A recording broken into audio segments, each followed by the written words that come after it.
जय हिंद दोस्तों, हमारे यूट्यूब चैनल अभद्र में आप लोग को स्वागत है। तो आज का हमारा सेशन एसएससी जीडी से रिलेटेड होने वाला है।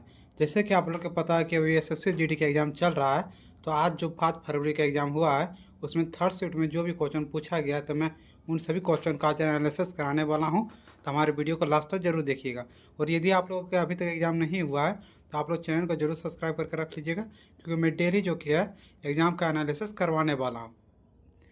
इससे आप लोग को पता चलेगा कि कहाँ से जो कि है कितना क्वेश्चन पूछा जा रहा है, ताकि आप लोग के यदि एग्जाम बाद में है तो आप लोग अच्छे से तैयारी कर सकते हैं। तो चैनल को जरूर सब्सक्राइब करके रख लीजिएगा। तो चलिए, आज का पूछा गया था, बांग्लादेश अपना स्वतंत्र दिवस कब मनाता है। मतलब इसका मतलब क्या हुआ, बांग्लादेश स्वतंत्र कब हुआ था। तो 26 मार्च 1947 को हुआ था ना। तो बांग्लादेश जो कि अपना स्वतंत्र दिवस कब मनाता है, 26 मार्च को मनाता है। कब मनाता है? 26 मार्च को। ये क्वेश्चन इस बार एग्जाम में पूछा गया था फर्स्ट सिटिंग में, कि बांग्लादेश अपना स्वतंत्र दिवस कब मनाता है। तो 26 मार्च को जो कि बांग्लादेश अपना स्वतंत्र दिवस मनाता है। चलिए, इससे रिलेटेड कुछ की पॉइंट देख लेता हूँ, ताकि यदि यदि आप लोग का एग्जाम नहीं हुआ है तो ये सब क्वेश्चन पूछा जा सकता है। सबसे पहला की पॉइंट है, बांग्लादेश 26 मार्च 1971 को आज़ाद हुआ था। देखिए, बांग्लादेश कब आज़ाद हुआ था? 26 मार्च 1971 को। इसलिए जो कि 26 मार्च को क्या माना जाता है, स्वतंत्रता दिवस मनाया जाता है। ये क्वेश्चन इस बार एग्जाम में पूछा गया। हो सकता है अगला सीट में ये क्वेश्चन पूछ दे कि बांग्लादेश जो कि कब आज़ाद हुआ था। तो 26 मार्च 1971 ईस्वी को हुआ था। चलिए, इसे उसके बाद है, इस दिन से बांग्लादेश अपना स्वतंत्र दिवस मनाता है। इसी दिन से, मतलब 26 मार्च से ही जो कि बांग्लादेश क्या किया, अपना स्वतंत्र दिवस मनाने स्टार्ट किया। और यहाँ से ये क्वेश्चन बन सकता है कि बांग्लादेश आज़ाद कब हुआ। तो 26 मार्च 1971 ईस्वी को। ये क्वेश्चन याद रखिएगा, बहुत ही इंपॉर्टेंट है। यदि आप लोगों का अभी तक एग्जाम नहीं हुआ है तो ये क्वेश्चन पूछा जा सकता है। चलिए, इस नेक्स्ट की पॉइंट है, 25 मार्च 1971 को बांग्लादेश को पाकिस्तान से आज़ाद की घोषणा मिली। देखिए, पहले बांग्लादेश किसका हिस्सा था? पाकिस्तान के हिस्सा था। लेकिन ये जो कि पूर्वी और पश्चिमी बांग्लादेश पाकिस्तान टूटा, तो पूर्वी पाकिस्तान क्या हो गया, बांग्लादेश के रूप में बन गया। तो ये कब जो कि हुआ था? तो 25 मार्च 1971 को जो कि घोषणा किया गया, पाकिस्तान से आज़ादी मिल गया। किसको? तो बांग्लादेश को। और मनाता है स्वतंत्र दिवस कब? तो 26 मार्च को। ये क्वेश्चन यहाँ से पूछ सकता है कि बांग्लादेश जो कि पाकिस्तान से आज़ाद कब हुआ था। तो 25 मार्च 1971 ईस्वी को। याद रखिएगा, ये सब क्वेश्चन एग्जाम में बन सकता है, बहुत ही इंपॉर्टेंट है। चलिए, इसका नेक्स्ट क्वेश्चन है, नेक्स्ट की पॉइंट है, बांग्लादेश की राष्ट्रीय भाषा बंगाली, मतलब बांग्ला जो कि है, बांग्लादेश का राष्ट्रीय भाषा कौन सा है? तो बंगाली है। इससे आर्यन भाषा समूह से संबंधित है। किस भाषा समूह से संबंधित है? तो आर्यन भाषा, और संस्कृत से भी संबंधित है। ये सब क्वेश्चन याद रखिएगा, बहुत ही इंपॉर्टेंट क्वेश्चन है। हो सकता है इस बार आपके एग्जाम में पूछ दे। चलिए, उसका नेक्स्ट की पॉइंट है, शेख मुजीब बांग्लादेश के संस्थापक नेता और अगुआ थे। अगुआ मतलब क्या हुआ, कि बांग्लादेश के संस्थापक कौन थे? तो ये शेख मुजीब थे। ये भी क्वेश्चन भारत के बहुत बहुत सारे एग्जाम पूछा गया ये क्वेश्चन, कि बांग्लादेश का जो कि संस्थापक कौन थे। तो शेख मुजीब थे। कौन? शेख मुजीब। चलिए, उन्हें बांग्लादेश का जनक कहा जाता है। देखिए, बांग्लादेश का जनक किसे कहा जाता है? तो शेख मुजीब को जो कि बांग्लादेश का क्या कहा जाता है, जनक कहा जाता है। ये सब क्वेश्चन बहुत ही इंपॉर्टेंट क्वेश्चन आपके एग्जाम में पूछा जा सकता है। चलिए, उसका नेक्स्ट क्वेश्चन पूछा गया था आज का, किस वेद में सबसे पुरानी वेद संस्कृति के बारे में जानकारी दी गई। तो सबसे पुरानी संस्कृति के बारे में जो कि ऋग वेद में दिया गया। आप लोग जानते हैं कि सबसे जो कि है पुरानी वेद कौन सा है? तो ऋग वेद है। और ऋग वेद में ही पुरानी वेद संस्कृति के बारे में जानकारी दिया गया है। तो ये क्वेश्चन जो कि आज का आप लोग के एग्जाम में पूछा गया था। और आप लोग कमेंट करके जरूर बताइएगा, जो भी एग्जाम देख रहे हैं, कि ये सब क्वेश्चन आप लोग के एग्जाम में पूछा गया है नहीं। मैं क्वेश्चन कहाँ से करवाता हूँ, जो आप लोग एग्जाम दे के निकलते हैं और जो कमेंट करते हैं कि ये सब क्वेश्चन आज का पूछा गया था, तो मैं उसका ये एनालिसिस करवाता हूँ। तो आप लोग जरूर कमेंट करके बताइए कि ये सब क्वेश्चन आज के एग्जाम में पूछा गया था या नहीं। चलिए, इससे रिलेटेड कुछ की पॉइंट देख लेता हूँ, ताकि यदि आप लोग का अभी तक एग्जाम नहीं हुआ है तो उसमें ये सब क्वेश्चन पूछा जा सकता है। वेद कितना है? तो वेद जो कि 4 है। सबसे पहला है ऋग वेद, दूसरा है यजुर वेद, तीसरा है सामवेद और चौथा है अथर्ववेद।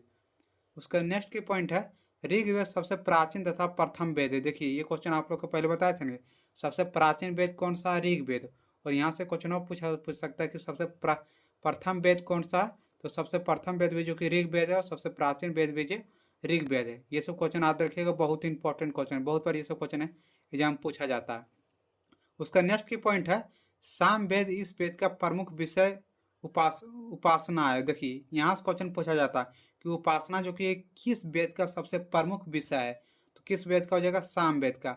सामवेद का जो कि सबसे प्रमुख विषय कौन सा हो जाएगा, तो उपासना। याद रखिएगा, बहुत इंपॉर्टेंट क्वेश्चन, बहुत एग्जाम पूछा गया।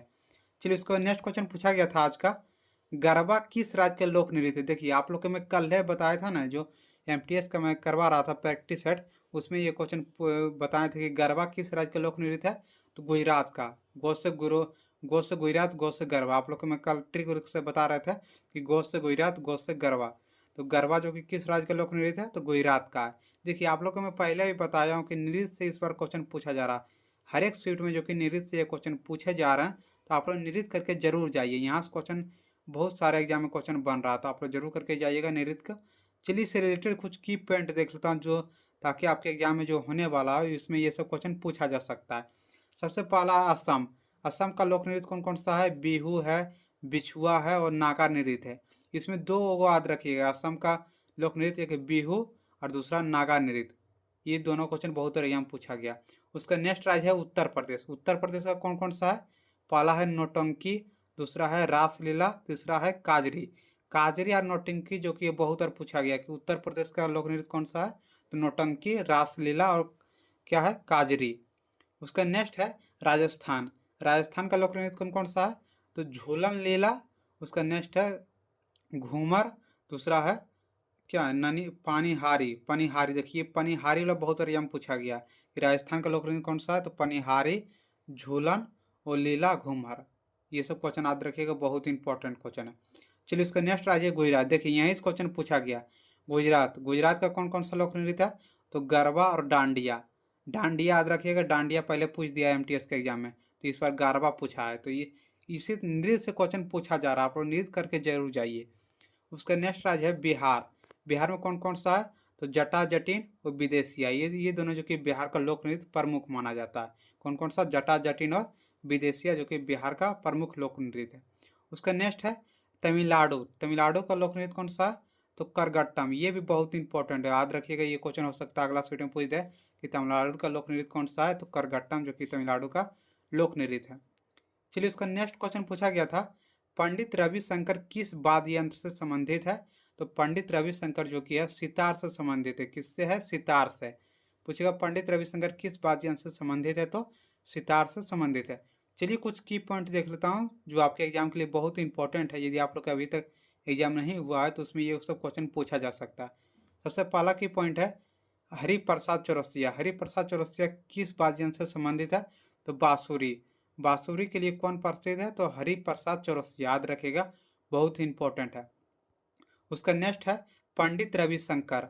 पंडित रविशंकर जो कि किससे संबंधित है, तो सितार से संबंधित है। सितार वाद्य यंत्र बजाने के लिए कौन प्रसिद्ध है, तो पंडित रविशंकर। चलिए इसका नेक्स्ट है पंडित राम रामायण। पंडित राम रामायण का कौन है वाद्य यंत्र, कौन सा बजाता है, तो सारंगी। सारंगी के लिए कौन प्रसिद्ध है, तो जो कि है पंडित राम रामायण। कौन है, तो सारंगी के लिए। उसका नेक्स्ट है असद अली खान। असद अली खान कौन सा वाद्य यंत्र बजाते हैं, तो रुद्र बीना। रुद्र बीना बजाने के लिए कौन प्रसिद्ध है, तो असद अली खान। ये सब जितना भी मैं बता रहा हूँ की पॉइंट, ये सब आप लोग करके जाइए, एग्जाम में यहीं से क्वेश्चन पूछा जाएगा। चलिए उसका नेक्स्ट क्वेश्चन पूछा गया था, चाणक्य का दूसरा नाम क्या था, तो चाणक्य का दूसरा नाम क्या था, विष्णुगुप्त। विष्णुगुप्त जो कि चाणक्य का दूसरा नाम था। देखिए और जो जो इसका उपनाम था मैं उन सभी को भी करवा दिया हूँ। सबसे पहला की पॉइंट है कौटिल्य, चाणक्य और विष्णुगुप्त। इसका कौन कौन सा नाम था, तो कौटिल्य, चाणक्य और विष्णुगुप्त। यहाँ से भी क्वेश्चन पूछा जाता, कौटिल्य वाला भी बहुत बार यहाँ पूछा गया। तो क्या हो जाएगा, कौटिल्य, चाणक्य और विष्णुगुप्त। चलिए उसका नेक्स्ट की पॉइंट है इन्हें चाणक्य नाम अपने गुरु चाणक्य से प्राप्त हुआ था। पूछेगा कि चंद्रगुप्त चाणक्य को जो कि है किसके नाम से उसका चाणक्य नाम पड़ा था, तो चाणक्य के नाम से। चाणक्य कौन था, तो उसका गुरु था। यहाँ से क्वेश्चन पूछा जाता है कि चाणक्य के गुरु का नाम क्या है, तो चनक है। याद रखिएगा, बहुत इंपॉर्टेंट है। उसका नेक्स्ट की पॉइंट है अर्थशास्त्र चाणक्य द्वारा रचित संस्था का प्रसिद्ध ग्रंथ है। देखिए यहाँ से क्वेश्चन और पूछा जाता है कि अर्थशास्त्र जो कि अर्थशास्त्र रचित कौन है, तो ये चंद्रगुप्त है। याद रखिएगा, चाणक्य जो किया है क्या है, अर्थशास्त्र रचयिता है। इसके अंदर जो किया है राज्य व्यवस्था, कृषि, न्याय, इसी सब के बारे में जानकारी दिया गया है। जो अर्थशास्त्र जो कि लेखक कौन है, तो चंद्रगुप्त, चाणक्य है। उसका नेक्स्ट क्वेश्चन पूछा गया था केंद्र की खोज सबसे पहले किसने की थे, तो केंद्र की खोज जो कि सबसे पहले रॉबर्ट ब्राउन ने किया था। किसने किया था? रॉबर्ट ब्राउन ने। ये क्वेश्चन जीव विज्ञान से पूछा गया है कि केंद्र की खोज सबसे पहले किसने की? रॉबर्ट ब्राउन ने की। चलिए कुछ की पॉइंट देख लेता हूँ जो आपके एग्जाम के लिए बहुत ही इंपॉर्टेंट है। सबसे पहला की पॉइंट है, रॉबर्ट हुक ने 1665 में कोशिका की खोज की थी। बोलेगा रॉबर्ट हुक ने कोशिका की खोज कब की थी? तो 1665 ईस्वी में जो कि कोशिका की खोज की थी रॉबर्ट हुक ने। उसका नेक्स्ट की पॉइंट है, कोशिका के वैज्ञानिक अध्ययन की शाखा को साइटोलॉजी कहा जाता है। पूछेगा कोशिका के जो कि है वैज्ञानिक अध्ययन को क्या कहा जाता है? तो साइटोलॉजी कहा जाता है। चलिए उसका नेक्स्ट की पॉइंट है, कोशिका का पावर हाउस माइटोकॉन्ड्रिया को कहा जाता है। बोलेगा कोशिका का पावर हाउस किसे कहा जाता है? तो माइटोकॉन्ड्रिया की। ये क्वेश्चन तो हर एक एग्जाम पूछा गया कि कोशिका का पावर हाउस किसे कहा जाता है? तो माइटोकॉन्ड्रिया को कहा जाता है। उसका नेक्स्ट की पॉइंट है, माइटोकॉन्ड्रिया की खोज अल्टमैन ने किया था। बोलेगा माइटोकॉन्ड्रिया की खोज किसने किया था? तो अल्टमैन ने किया था। उसका नेक्स्ट की पॉइंट है, कोशिका में प्रोटीन का फैक्ट्री राइबोसोम को कहा जाता है। देखिए ये बहुत इंपॉर्टेंट है।